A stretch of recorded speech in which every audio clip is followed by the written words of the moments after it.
Praise the Lord. இந்த நாளுக்காக நன்றி.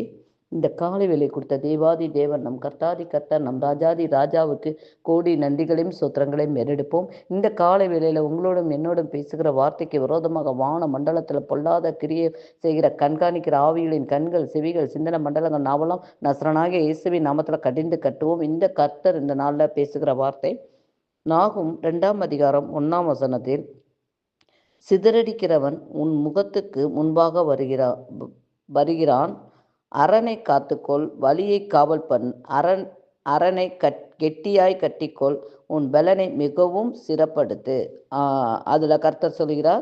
முதலாவது என்ன சொல்கிறார் அப்படின்னு சொன்னால், நம்மளுக்கு விரோதமாக அநேக காரியங்கள் எழும்பி வரும்.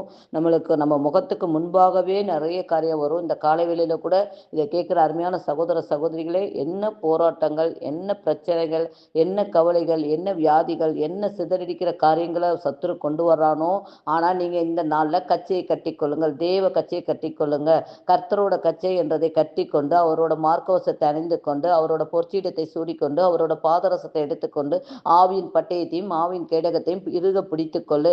தேவ வசனமாகிய வார்த்தை என்ற பட்டயத்தை இறுக பிடித்துக்கொள்ளு, கெட்டியா பிடித்துக்கொள், அரணை கெட்டியாய் கட்டிக்கொள். இதுல மற்றவங்களுக்கு எப்படி ஆண்டவர் வெளிப்படுத்துறாரு எனக்கு தெரியல. எனக்கு கர்த்தர் வெளிப்படுத்தின காரியத்தை தான் நான் இந்த காலை வேளையில சொல்லி கொண்டு இருக்கிறேன். கர்த்தர் இதுல இருந்து நம்ம கூட பேசுறது இதுதான். இந்த நாள்ல நம்மளுக்கு விரோதமா எழும்பி இருக்கிற எல்லா காரியத்துக்கும் தேவனோட சர்வாங்கத்தை நீங்கள் தரித்து கொள்ள தேவன் கிருபை செய்கிறார். கர்த்தர் உங்களுக்காக எல்லாவற்றையும் செய்து கொடுப்பார். நீங்க கூப்பிடுங்க, ஆண்டவரே எனக்காக நீர் உதவி செய்ய வாங்க தகப்பனே, என் குடும்ப பிரச்சனை இப்படி இருக்கு, என் கவலைகள் இப்படி இருக்கு, என் கண்ணீரின் மத்தியில நான் ஓடிக்கொண்டிருக்கேன், எனக்கு பலவீனமா இருக்கு, எனக்கு வியாதியா இருக்கிறேன், எனக்கு கடன் பாரங்களை அடைக்க முடியல, என் பிள்ளை நிலைமை இந்த மாதிரி சூழ்நிலை போய்கொண்டிருக்கு, எனக்கு பணம் இல்லாமல் தரித்திரத்துல ஓடிக்கொண்டிருக்கு, என்னுடைய வறுமை நீங்க தான் உதவி செய்யணும் ஏசப்பா, எனக்காக யாரும் இல்லை ஏசப்பா அப்படின்னு சொல்லி நீங்க என்ன சொல்றீங்க? சங்கீதம் 50:15 சொல்ற மாதிரி, ஆபத்து காலத்துல என்னை நோக்கி கூப்பிடு, நான் உன்னை விடுவிப்பேன், நீர் என்னை மகிமைப்படுத்துவாய் எப்படி என்று சொல்கிறார். ஆபத்து காலத்துல நீங்க கர்த்தரை நோக்கி கூப்பிடுங்க. நீங்க என்ன பொருத்தனை பண்ணிருக்கீங்களோ அந்த பொருத்தனை எல்லாம் தெய்வ சமூகத்துல ஒப்புக்கொடுங்க.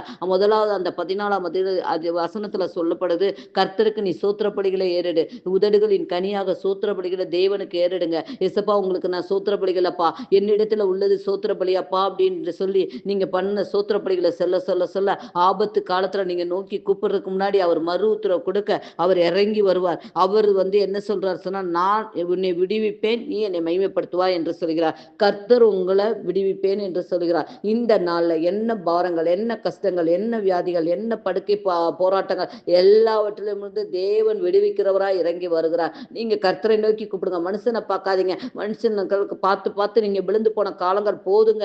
கர்த்தரை நோக்கி பாருங்க. கர்த்தாவே என்று கூப்பிடும் போது மறு உத்தரவு உடனே கொடுப்பாருங்க. அப்பா என்று கூப்பிடும் போது அவர் புத்திர சுவாக்கியத்தை கொடுக்கிற அந்த பரிசுத்த ஆவியானவர் உங்களுக்கும் எனக்காகவும் இந்த காலை வேளையில இறங்கி வருவா. என்ன போராட்டங்கள், என்ன மூஞ்சிக்கு முன்பாக என்ன சிதறடிக்கிற காரியங்கள் வந்தாலும் என் கர்த்தர் எனக்காக யாவையும் செய்து முடிக்கிறவர் என்னோடு கூட இருக்கிறார் என்று சொல்லி நீங்க ஜெபிக்கும் போது கர்த்தர் இந்த காலை வேளையில உங்களுக்கு ஒரு ஜெயத்தை கட்டளிடுவார். அவரை நோக்கி கூப்பிடுங்கள், தயவாய் அவரை நோக்கி கூப்பிடுங்க. எவ்வளவு போராட்டங்கள் வந்தாலும் கர்த்தரை நோக்கி நீங்க கூப்பிடுகிற ஒரு நாள் வெக்கப்பட்டு போகிறதே இல்லை. கர்த்தர் உங்களுக்கு கூட இருந்து செய்யும் காரியம் பயங்கரமா இருக்க போது. கர்த்தர் உங்களோடு வழக்காடி யுத்தம் பண்ணுகிறோட யுத்தம் பண்ணி ஜெயத்தை பெற்றுக் கொடுக்கிறவரா உங்க கூட இருக்கிறார். அப்ப கர்த்தரை நோக்கி நீங்க கூப்பிடுங்க. உங்களை விடுவிக்கிறவர் அவர் ஒருத்தர் மட்டும்தான். அவர் விடுவிக்கும் போது நீங்க தேவ நாமத்தை மகிமைப்படுத்துகிறவர்களாய் கர்த்தர் இந்த காலை வேளையில மாற்றார். ஏசப்பா, இந்த காலை வேளையில கூட தகப்பனே, எங்கள் குடும்பங்களுக்கு விரோதமா, எங்கள் பிள்ளைகளுக்கு விரோதமா, கணவருக்கு விரோதமா, பிள்ளைகளின் பிள்ளைகளுக்கு விரோதமாக, சொந்த பந்தங்களுக்கு விரோதமாக, சகோதர சகோதரிக்கு உள்ள விரோதமாக, சபை மக்களுக்கு விரோதமாக, சபை போதகர்களுக்கு விரோதமாக அப்பா அந்த சத்ருவானவன் என்னென்ன காரியங்கள் செய்யலாம் என்று நினைத்து கொண்டிருக்கிற அத்தனை காரியம் எசப்பா உங்களை கூப்பிடும் போது தகப்பனே, நீர் மறு உத்தரவு கொடுத்து விடுவிக்கிறவரா இறங்கி வந்து எல்லாவற்றிலையும் விடுவித்து உம்முடைய செட்டையின் மறைவுக்குள்ள ஒவ்வொரு குடும்பங்களையும் நீர் மறைத்து பாதுகாத்து கொண்டு விடுவித்து பாதுகாக்கிற கிருபைகளுக்காக உமக்கு நன்றி சொல்லி சோத்திரிக்கிறோம் தகப்பனே. என் தேவன் பெரியவர், பெரிய காரியங்களை செய்ய போறதுக்காக நன்றி தகப்பனே. உம்மோட அன்பு, உம்முடைய இறக்கம், உம்முடைய காருண்யம் எங்களோடு கூட இருந்து பெரியவராய் ஆக்குகிற கிருபைக்காக நன்றி சொல்லி சோத்திரிக்கிறோம் டாடி. உம்முடைய கிருபைக்குள்ள எங்களை முற்றிலுமாய் தாழ்த்தி ஒப்பு கொடுக்கிறோம் டாடி. இதை கற்றுக் கொடுத்தேன் தேவாதி தேவன், என் கர்த்தாதி கர்த்தர், என் ராஜாதி ராஜாவுக்கே துதியும் கனமும் மகிமையும் செலுத்துகிறோம். அடியால் சிறுகணும், நீங்க பெருகணும். இயேசுவின் நாமத்தினால ஜெபிக்கிறேன் எங்கள் ஜீவனுள்ள நல்ல தகப்பனே. ஆமென், ஆமென், ஆமென்.